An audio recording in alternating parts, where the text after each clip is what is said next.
time, baby. Gentlemen, start your talking. There we go. You got to get hype. It's summer. It's style. You know, I was thinking about switching this up for Cruel Summer, but it's not going to be a Cruel Summer. It's going to be a great, amazing, fabulous summer. Well, you know, it is. She was at the Cavs game last night rooting for Cleveland, and that may have felt like a cruel summer because that wasn't. You saw that? She was courtside with Travis, and oh, man, you got to get on the interwebs, baby. It's everywhere.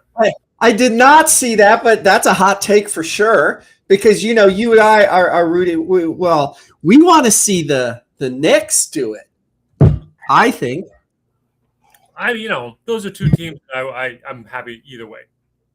The Knicks haven't won since, as we talked about on the show, since 73. Cleveland is a long-suffering sports franchise. I mean, the Cavaliers won under LeBron a few years ago, but Cleveland's owed a few championships over the years, so. And it is Cleveland. One's probably going to get smoked by the Western Conference finalists, but we'll deal with that when we get there. And it is Cleveland, Dan. So, other than the Rock and Roll Hall of Fame, it's kind of sparse stuff to do there. No, I'm on a quest to run in all 50 states. So when I heard rumors of that. So when I was in Cleveland a few years ago, for covering the Warriors finals, one of those years, must have been lose track of the years. There were so many. I went for my run, and a run took me past the house from A Christmas Story. They had the leg lamp in the window, and people could go in and walk around the house. So that's amazing. Photos like pointing at the Christmas tree house. Did they have a wax statue of Macaulay Culkin? Did they have a? They did not, but that'd be a worthy addition. I recently saw a commercial with him in it, and I said to Zach, this UCLA guy, Zach, I said, "Hey, look at that guy. He literally looks like how he was as a kid, but they just put him in a grown-up body, and he's just old now." Yeah. And then Zach said astutely, "Isn't that called aging?" I love that your son is Mickey Mouse. Hey, he will never be that guy that was. He's 6 years old. Always. He's always going to be 6 years old in my head. Yeah. See, okay. He's finishing up his UCLA. I'm wearing the old trashy hat that's all sunburnt. Yeah, this miles on it. Would have ran in 50 states. But anyway, Dan, it's great to see you. And you know what? This is the kickoff to the summer season. Let's go. It's summertime. You're going to go lay out today and get your tan on? Dude, it is so overcast here. It's almost the June gloom already has happened here in LA. It's crazy. Well,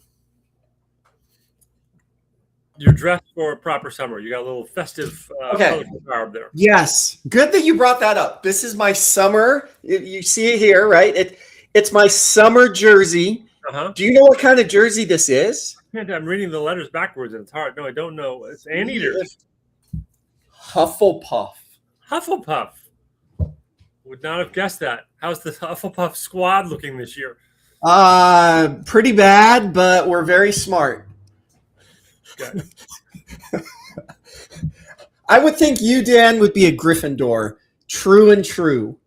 The champions, the Gryffindorians. I can see you playing Kidditch, flying around. I can see it.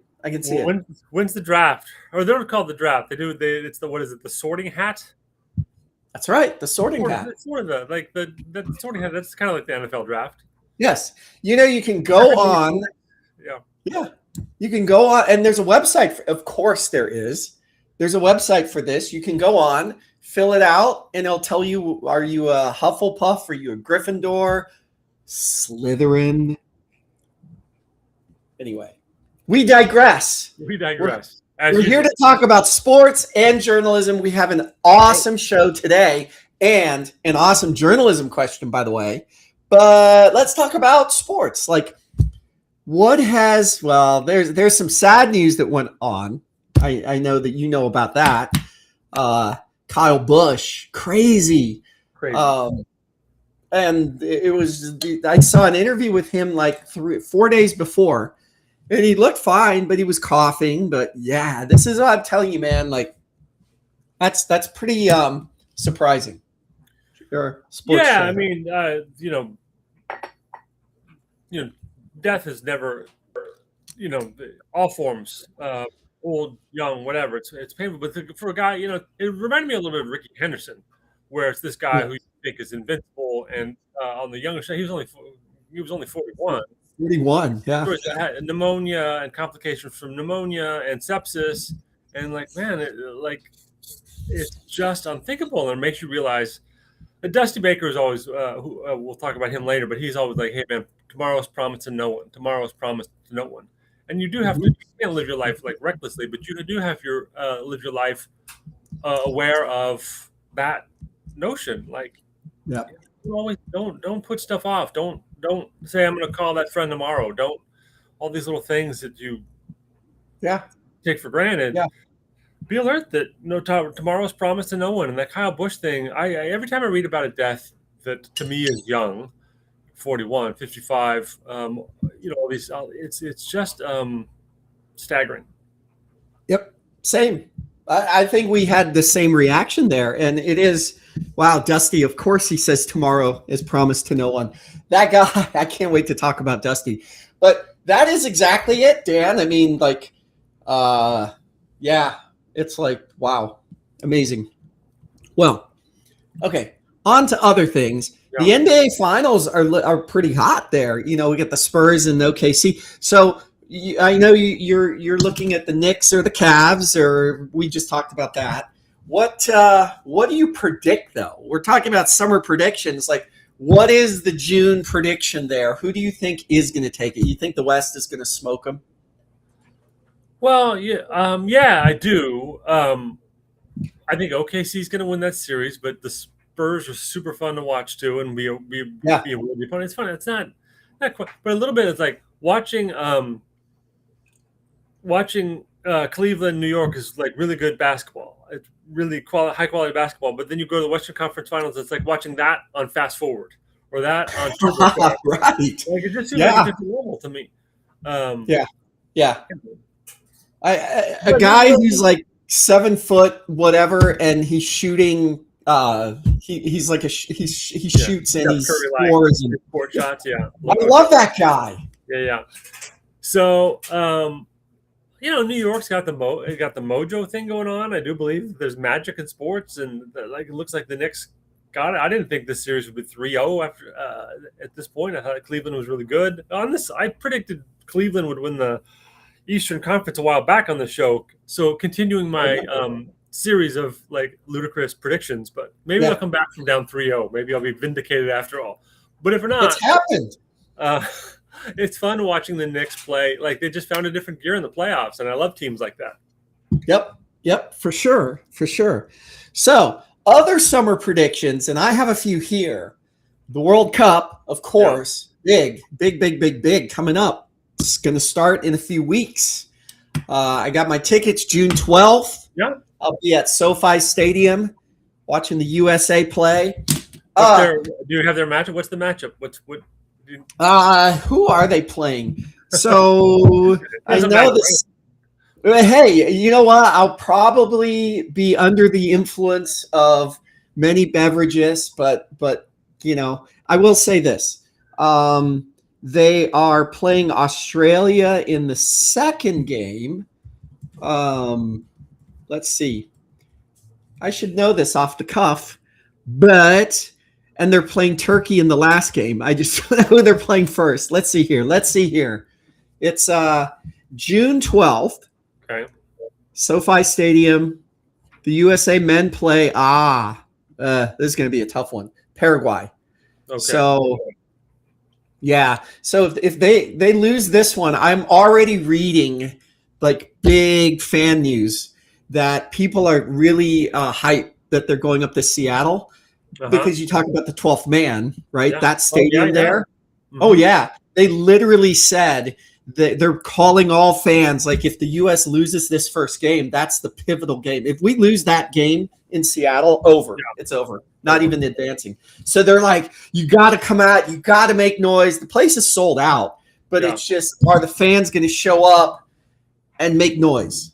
I mean, having covered many Seahawks games in Seattle, it's crazy, and that's they're a great soccer town. So I predict ideal environment for the U.S. in that. Awesome. A great noisy ass stadium and incredible soccer fans and the sense of responsibility, like you said, if you gotta do it, gotta show up strong. I think you're gonna USA. Like, dude,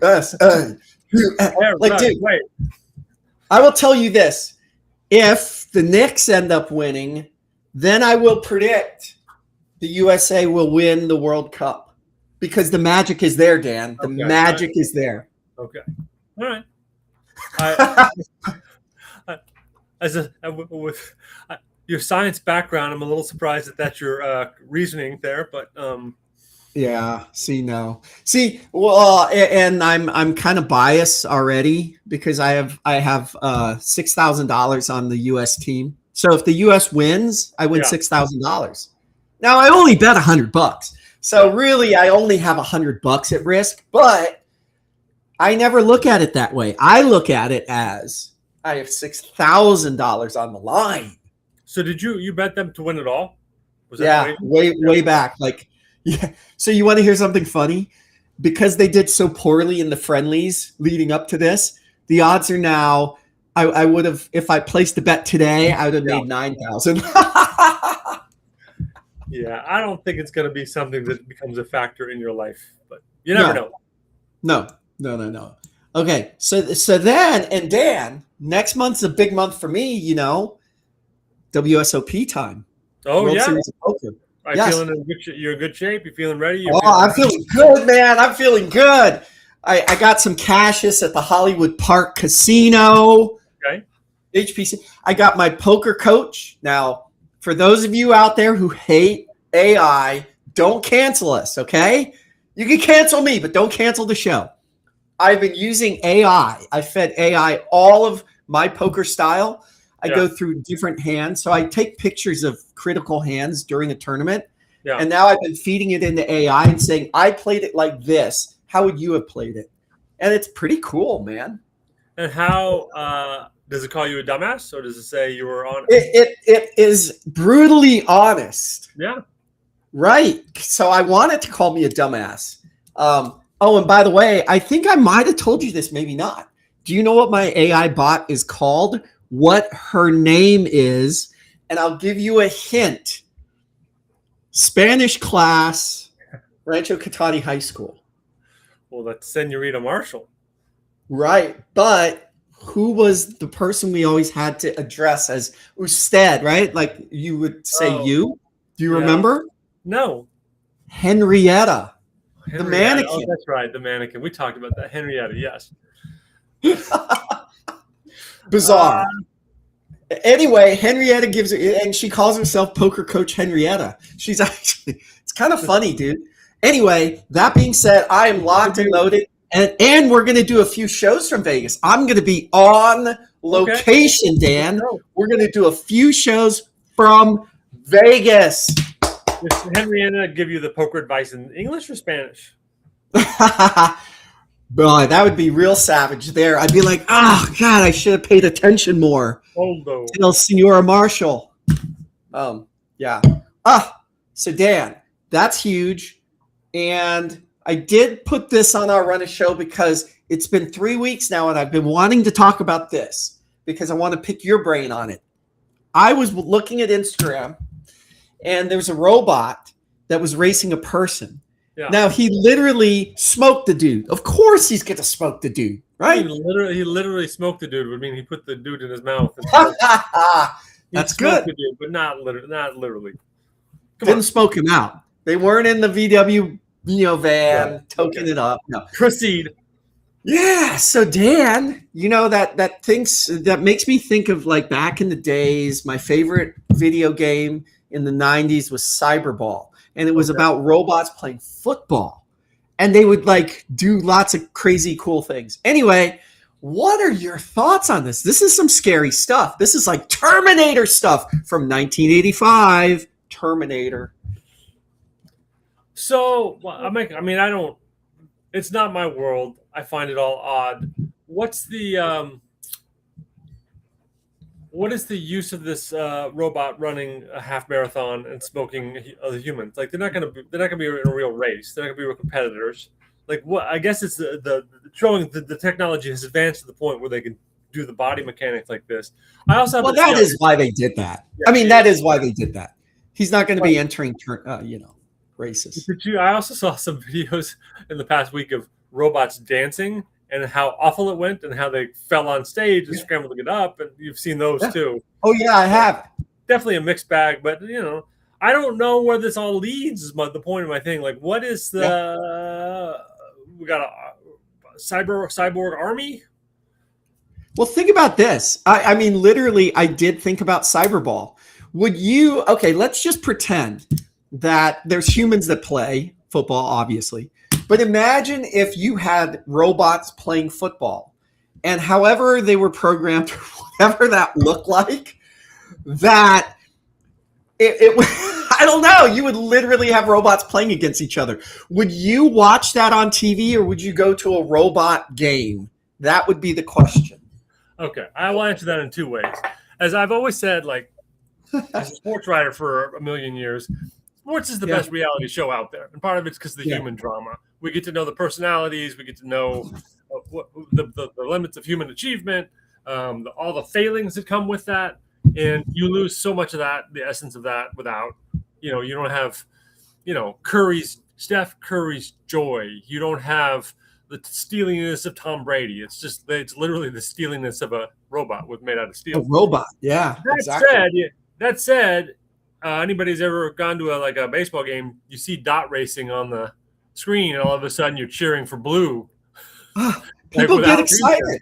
Yeah, they do. It's essentially robot racing, and you are invested because you picked I'm a blue, and you're really invested in that. So, people will root for anything, and especially if there's a gambling element to it. Betting on the robots. You can wager on the West robots versus the East robots. It'll be a thing. If there's a fan duel button I can push, that's right. Someone's gonna do it. Bet on Kelsey. The Las Vegas Robonauts. Anyway, that would be very. If I'm a broadcaster and they bring out a robot to kick the field goal, I'm going to say, "Oh, this guy's automatic from this distance." That's good. I like it. You would actually do quite well with all the puns you would drop during that broadcast. Yeah. Just saying. Yeah. Well, this guy's got a screw loose. That guy's got a screw. Right. He's running like, yeah. See, steel. You got him. Well, in Cyberball, when the robots would only be playing. They would be playing, but if you used your star robot all the time, he starts to smoke, just like anything else. Yeah. So then if you kept using him, there was a risk that he's running with the ball and you blast him with the linebacker and he blows up and he fumbles the ball. But then there's no more robot. You can't use your titanium running back anymore. So this is going to be the most bizarre segment of our show, I think, in the history of the arc. Yeah, of it's these guys. See, I knew it. I knew it would be bizarre. He's got a magnetic personality. You gotta keep the puns coming. And you're good. That's it. Yep. Mm-hmm. Okay. Well, let's go from the. Well, I guess G would call it brain rot. Let's stop from the brain rot of Instagram robots to the big brain of a journalism question. Now, this is a doozy here. This is a doozy, I gotta say. And let me read it. Okay, let me pull it up first and then I'll read it. Okay, here we go. It's been my dream to publish a magazine and contribute my efforts to keeping print media alive. And I know, Dan, you and I love print media. Okay. I know a lot of young people, 18 to 29, including myself, have an eye or appeal towards it. I'm also aware that it's not profitable or sustainable market. But as I mentioned, I really want to share what I enjoy about magazines and print media with other people. I live in Ottawa, Canada, and the idea was to bring forth a culture and entertainment magazine catered to the youth demographic in Ottawa and Toronto to begin with. But how do I make myself stand out? What is lacking in the media, print media, magazine industry that I can fill? I've tried reaching out to a few publications to see if they're interested in what I'm bringing to the table, but I haven't gotten any responses yet. I know there's something missing. That one closer detail, the quote unquote can't miss factor, but I'm just not sure what it is, and I need help. I'd love to hear everyone's input on my idea and to answer what's lacking. Thank you. And this is from our Reddit journalism forum. This is equivalent ad 2539. Dan, good question.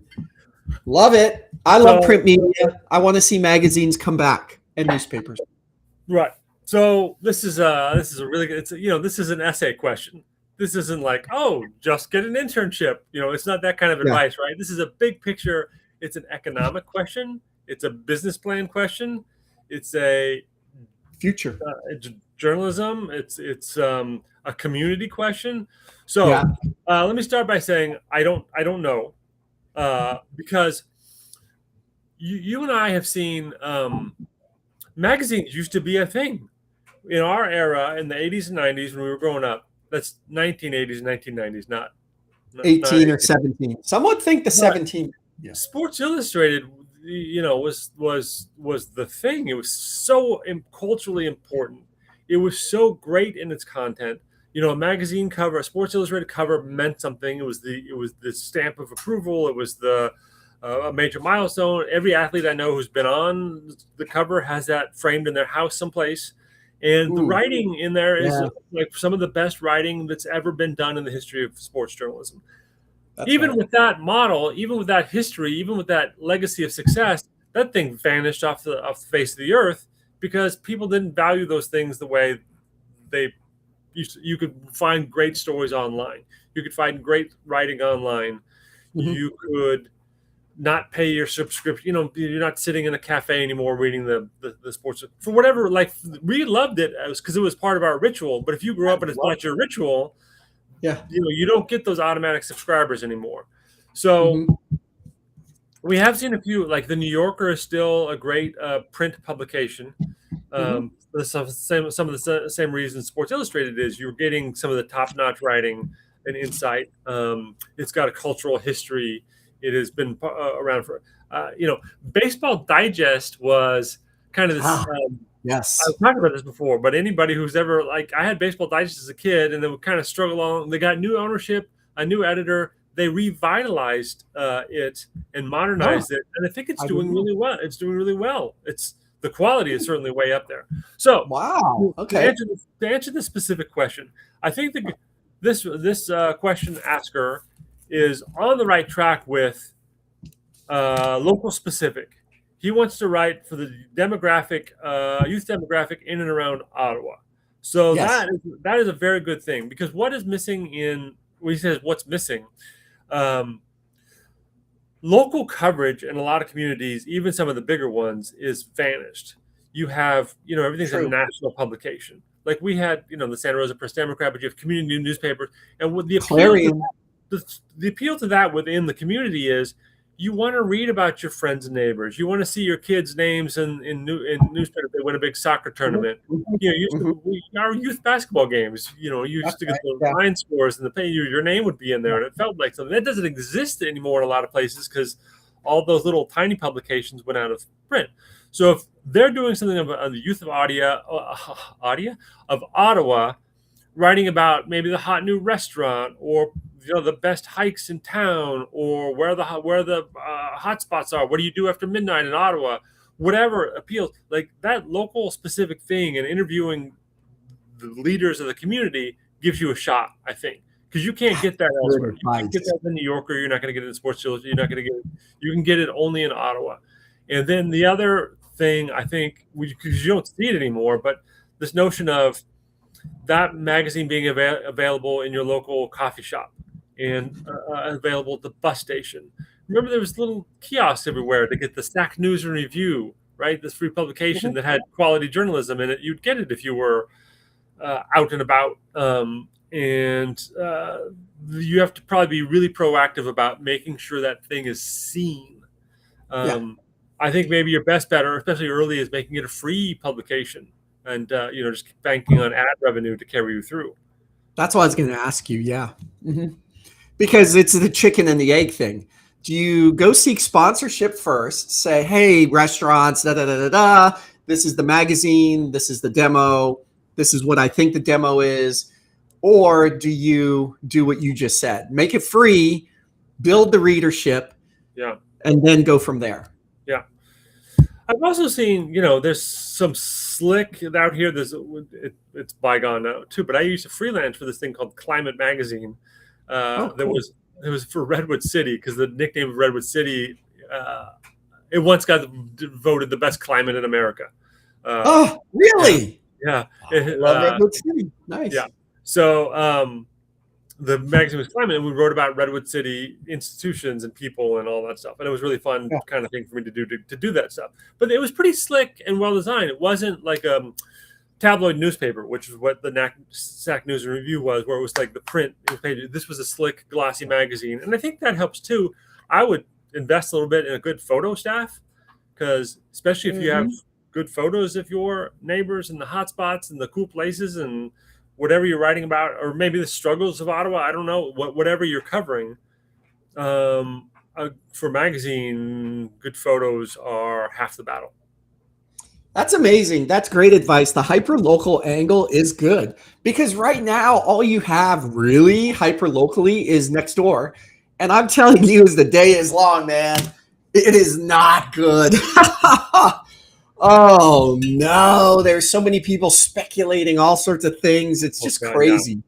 Yeah. Right. It's right. I don't go on Nextdoor, but every once in a while, it's like clickbait. I will get an alert, and I go, I kind of want to read what the hell's going on here. And I regret it every time when I click. Yes. They're like, oh my God, the guy is, and I'm like, oh. So I click, and it's like the guy is walking past the tree, and he was going to steal my package. I'm like, oh, terrible. As Charles Barkley would say, terrible. But this is really good.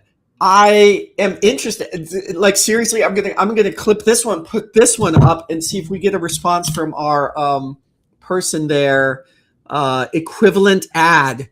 That's a Reddit generated name, but I would love to hear from Equivalent Ad to see. I think I pulled this maybe a month or so ago. I don't have the date there, but I'm interested to see where they are, if they have anybody interested. That would be phenomenal. Yeah. One other little thing of advice, I would have an expanded letters section. People don't have enough of a forum now to, like, remember newspaper readers. Letter to the editor are a big thing.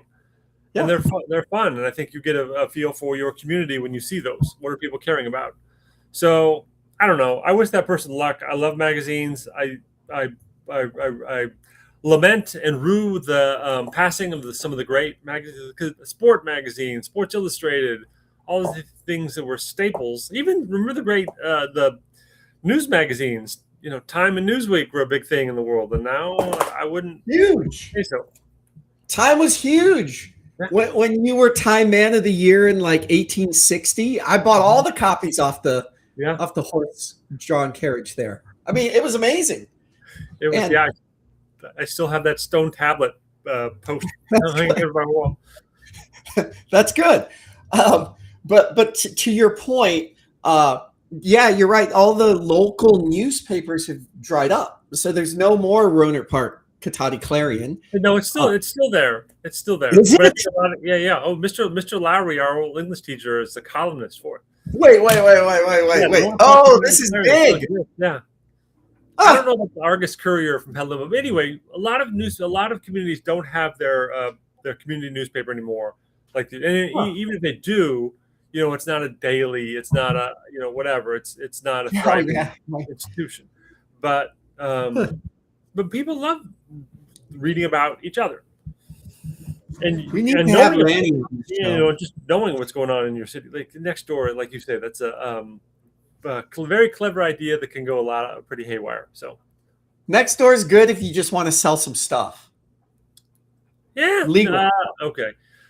I tried to get rid of some stuff on Facebook, and I had the phenomenon that apparently is not unusual. People go like, "All right, I'll be there at 4 and I'll get it," and then they would never show up. Flakes, man, flakes. I witnessed the same stuff. They're like, "Oh, I'm interested," and I'm like, "Okay, cool. Do you want to come by and pick it up?" 4 days later, oh, maybe. I'm like, "Argh!"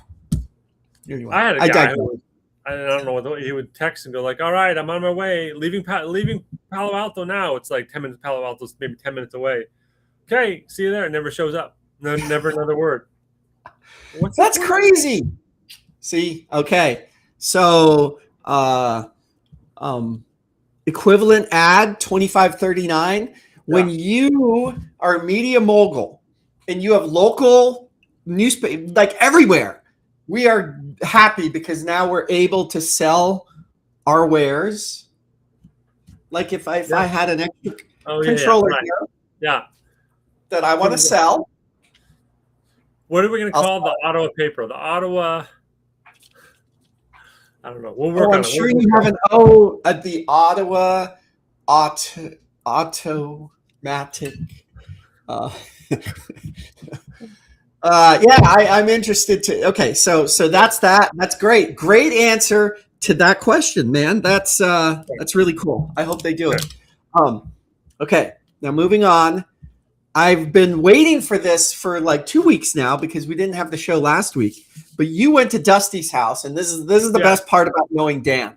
I'm there. I'm in the gym pressing the heavy objects, putting them back down again. And I look at my phone. Oh, a text from Dan. And I look, and there's Dusty in Dusty's house. He took a picture of Dusty and sent it to me. And he goes, "I'm in Dusty's house." I'm like, "That's fabulous." So Dusty Baker, about- he has his autobiography is out, and it's an eventful. He's had an eventful life, so it's an eventful autobiography. I had covered his last few years for the Giants, and like everybody really, really liked him and really rooted for him. He was love that guy. So to get some little publicity for the book, and it's a worthy story. This life and times of Dusty Baker. I went to his house, which is way up in the Sacramento area, and I walked in. Yeah, he's in this. Yeah, he grew up in Sacramento and went back there in retirement. Okay. Anyway, his lovely house, and it's elegant. He has a lot of photos on the wall, but a lot of them are like his music idols. It's Hendrix and the Stones are up there, and Tom Petty and all that stuff. He's got guitars hanging up. I go, "This is really cool. I don't see a lot of baseball stuff that you don't." And he goes, "Come with me." And first of all, we took the elevator, and there's Dusty has an elevator. Let's go. There's a good story behind that because when he grew up, he and his dad used to mow lawns for money, like growing up in Southern California, they mowed lawns, and they mowed the lawn for some rich kid, and the rich kid was an ass. He'd like drop a piece of paper and then tell Dusty, "Go pick that up," and Dusty like was ready to like brawl, and his dad's like, "Pick it up, son. Like this is we need this job. You just put your head down and go." And that kid, he was so rich, they had an elevator in the house. So Dusty, when he got a house, there's an elevator in the house specifically as a screw you to that kid from. I love it. 60 years ago. Anyway, so I said, "Hey, there's no baseball stuff in the house." We take the elevator up. It's Cooperstown. Bats, jerseys, baseballs, photos. And the great thing, among the many great things about Dusty, is he knew everybody, but in unexpected ways. So he's got pictures of Satchel Paige, and he has Satchel Paige stories. He's got pictures of Wayne Gretzky. Wow. He's got a signed Wayne Gretzky hockey sticks. He's got Hank Aaron as a presence because he played with Hank Aaron for many years. Hank Aaron was his mentor. Dusty was on deck when Aaron broke Babe Ruth's home run record. Oh, that's There right. are hundreds of photos, hundreds of photos. He had a whole wall with. It wasn't just presidents, and the letter from Obama was down, but he had a letter, a wall of like significant letters from his life. So there's a letter Yeah. from Reagan, there's a letter from Hope, there's a letter from George Bush, there's a letter from Biden, and then also oddly, who on that wall was also Steinbrenner, and I can't remember, but I wrote it in my. I'm writing a story about it, but he was showing me signed baseballs. Awesome. Odd collection of like, it was like, oh yeah, that's Ozzie Smith and Jim Palmer and Reggie Jackson and Cindy Crawford and Tom Selleck. Like, who else? Cindy Crawford. Yeah. I go, how do you know Tom Selleck? He goes, oh, we in L.A. we worked out at the same gym. He's a good dude. I'm like, well, he spent a lot of time in L.A., so I'm sure he did see a lot of stars, huh? This is a little cultural reference that only you and I are old enough to get. But yeah, he had this clock in his. He had kind of a hunting lodge thing, and it was a clock where the faces, instead of numbers, there was faces of Dodgers, and Dusty was straight up midnight because Dusty in his Dodgers days wore number 12. Well, that's right. Yeah, so I'm like, well, that's really cool. He goes, oh yeah, Tony Orlando sent me that. Oh. Tony Orlando and Don, the singing duo from the 70s. Yeah, tie a yellow ribbon round the old oak tree. I'm singing again. That's so awesome. I've not been with somebody who goes, oh yeah, Tony Orlando sent me that, but also Satchel Paige and also Cindy Crawford. So anyway, I was there for 3 hours and I have lots to write about. He is a true Renaissance man, that Dusty Baker. So not to, spoil your story, but like, how is he enjoying retirement? Like, what's the guy been up to? Like, it's one of those things, right? Like in Field of Dreams, like when they saw like Moonlight Grave, what have you been up to, man? What have you been doing here? Well, he's officially a consultant for the Giants, and I think it's a little things where they're kind of paying him to be Dusty Baker and be in and around. They use was Tony Vitello, the new current manager, is finding his way. Dusty is helping in that regard, but he also does a lot of hunting and fishing. This book has been a lifelong. He's known. He's got an autobiographical. He's got an autobiography to tell for many years because we used to ask him. This is like 2000. We're like, who's going to write your autobiography? And he had it all picked out back then. And 25 years later, here it comes. And so that was a major project. And then, as a result, he had boxes and boxes of newspaper clippings and magazines and all that stuff that the ghostwriter used to help kind of. It's really well researched book. Like the detailed. It's not just musings. Like they have a pretty good. Timeline. There's lots of biographical information in there with time and dates and places that. Oh wow! That gives it an air of authenticity and gives you a sense of time and place. Because the book, I'm going to make this point in the story. The book is like his house. It's just name drops and connections, but not in an ostentatious. I'm friends with Tom Selleck, but just this remarkable life he has led, in which he's got a personal connection to Musial or. Aaron or other stars. He had a bit long story about Bullet Bob Hayes, the sprinter who turned to become a Dallas Cowboys player. Like very weird. He met. This is the kind of life he's led. He went to a youth sports camp in Tahoe when he was a teenager in Sacramento, and his coaches they were Rick Barry and Al Adels, the two Warriors greats. And starting then, he was like he had mentors. His childhood, not rival, but the older kid in his area that was the best athlete was Bobby Bonds, and became close with Bobby Bonds. And like all these people that you and I don't have, like I would go through the book again and make a list of people who he knew before age 15. It's like all these sports celebrities. Like, how do you collect those just through your course of life? Wow, that's impressive. He's lived a charmed life. The point, but also I should put the point of all this name dropping. And there's got to be a better name for this. But he you can tell he's doing it because he has absorbed a lesson from each one of these people.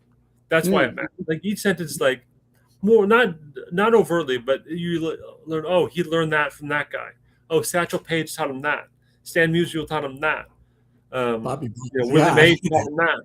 And you That's see impressive. why he became this collection of baseball wisdom because he took it all in. It's pretty good. And we have this right there. Just click that QR code. The name of the Support book, by the way, brother. to give Dusty a little bump here, it's called Crossroads. It comes out on June 9th. Crossroads, June 9th. Okay. Good. Good, great, good. I love it. When does your article come out? Is that Probably June 1st or 2nd. Yeah. awesome? Okay. So here it is right there. Click that QR code. Now, Dan, I know that you know a lot of people too. And oh, look at this. We have brown bags and brown sacks galore. So I know that like you have taken knowledge from all the people that you know. Okay. And now you're able to really drill down on some of these. Now, this is the start of summer. I may suggest that we do one of each. Okay. One of each, but I'll do them quick. I won't ramble. We'll Let's let go. them rip. Here we go. Sweet, So like first, variation of the we're going light to do the brown bag. The brown bag has, for those of you new, journalism questions or sports questions. Today we have a J question. journalism. Bring it. Okay. The question is, if you could cover something other than sports, what would you cover? Oh, That's a good one. that's a good one. All right. I hate to say it because it sounds trite, but I think I would cover the entertainment industry. I really like pop culture. I don't. Having done just enough hard news in my life, I realize it's significant, meaning it's vital. I don't get as much satisfaction of it.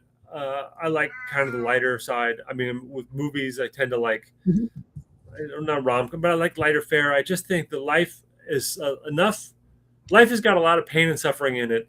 I like dedicating my life to telling stories that aren't that make your day a little bit brighter and not, it's not all sunshine, like just more, but sometimes it just means more interesting or more, maybe there's a little heart to it. And I think in the entertainment industry, I've been around it enough and done enough freelance pieces that I like writing those stories. Nice. I love that answer. And I would read you're covering Taylor Swift to Gina Davis and taking the pictures too. Like amazing, man. Like that Gina Davis. Wow. I'm like, that's Gina Davis. She's got a new Netflix show out, The Burrows. Wow. I was like, what is she, 60 and she's still looking good? 60. She's 70. 70? What? She's 70. She turned 70 in January. All right. I think you need to have an interview with her from a fitness standpoint, like a fitness nutrition standpoint, and say, what do you do? Yeah. Because however she is, like, dude, she looks phenomenal right there. And I'm like, that's crazy. Yeah. So, I would. I don't even look that good now. Look, see these bags under my eyes, dude. I got to go on the Gina Davis program. We all do. All right. Now, for those of you that don't know this, the brown sack is the big sack of mystery. Why I said that. Okay. If you could broadcast It's These Guys from another era, when would you do it? What era would make for the best content? That's a great one. That one has. I have an immediate answer to that, which is the 70s, because I think the 70s were bonkers.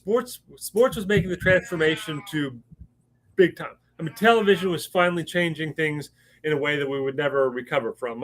There was no ESPN when we were growing up. That's right. It was about to be, but it was also that blend of like athletes weren't closed off yet. They hadn't been burned by the media. They hadn't been. You're right. To say the cliches, they would say some crazy stuff.